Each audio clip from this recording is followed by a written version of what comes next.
நாங்க ஆரோக்கியமாக இருக்கும் பொழுது நம்முடைய தாயையும் தந்தையும் உயிரோடு பெற்றவர்கள் பாக்கியசாலி. அம்மா பாப்பாவும் உயிரோடு இருக்கிறாங்கன்னா எங்களை விட பாக்கியசாலிகள் வேற யாரும் இல்லை. ரசூலுல்லாஹி ஸல்லல்லாஹு அலைஹி வஸல்லம் சொல்றாங்க, ரஹிம அன்ஃபு ஒருவருக்கு நாசம் உண்டாகட்டும், நாசம் உண்டாகட்டும், நாசம் உண்டாகட்டும். சஹாபா கேட்கிறாங்க, யா ரசூலல்லாஹ், மன் யா ரசூலல்லாஹ், எனக்கு இந்த நாசம் உண்டாகட்டும். கால ஸல்லல்லாஹு அலைஹி வஸல்லம், மன் அத்ரக வாலிதைஹி இன்தல் கிபர் கிலா. அவருடைய தாய் அல்லது தந்தை அல்லது 2 பேரையும் முதிர்ந்த வயதில் யார் பெற்றுக் கொள்கிறாரோ தும்மல் ஜன்னா. அம்மாவும் அப்பாவும் முதிர்ந்த வயதில் அவருக்கு கிடைச்சி அவர் சொர்க்கம் போகலன்னு அவர் நாசம். அவர் முதிர்ந்த வயதில் தாயும் தந்தையும் எங்களுக்கு கிடைக்கிறது மிக பெரும் பாக்கியம். இப்போ உள்ள நிலவரம் என்னன்னா, நான் ஒரு படிச்ச ஒரு பெரிய ஆபீசரா இருக்கிறேன், நான் ஒரு நல்ல வசதி வாய்ப்போட பிசினஸ் மேனா இருக்கிறேன். இந்த பிள்ளைக்கு நான் ஒரு நாளும் சொல்றேன்ல, அம்மா கதை செஞ்சு கொடு, பாப்பா கதை செஞ்சு கொடு, அப்பாக்கு இதை செஞ்சு கொடுன்னு நாங்க சொல்றேன்ல. பிள்ளைகள் அவங்களுக்கு போய் பணிவிட செய்யறது இவங்களுக்கு அவ்வளவு ஒரு முக்கியமான விஷயமா தோணல. பிள்ளை படிக்கணும், போகணும், அங்க போய் இந்த வேலையெல்லாம் சரியா செய்யணும், பிள்ளைகிற வேலையை அம்மா அப்பா செஞ்சு கொடுப்பாங்க, அம்மா அப்பாவுக்கு தேவை, உங்களுக்கு தேவைன்னா நாங்க செய்வோம்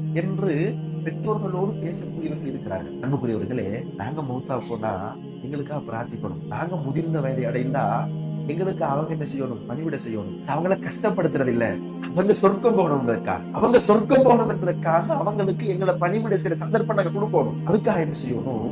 எங்களோட பிள்ளைகளுடைய கண்ணுக்கு முன்னால எங்களோட பெற்றோர்களுக்கு நாங்க உபகாரம் செய்யணும். இந்த வாப்பாவை நான் என்னை குளிப்பாட்டி விட போறேன், ஆம்பளை பிள்ளையா கூட்டிட்டு போங்க. உமாவை குளிப்பாட்டி விட போறேன், பொம்பளை பிள்ளையா கூட்டிட்டு போங்க.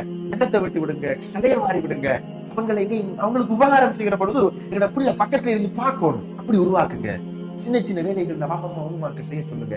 நாளை நாங்க முதிர்ந்த வயதில் அவர்களுக்கு கிடைத்தால் எங்கள் மூலம் அவங்க சொர்க்கம் போகும். இன்னைக்கு நாங்க பிள்ளைகளை கஷ்டப்படுத்த விஷயம் நினைக்கிறாங்க. அப்படி அல்ல.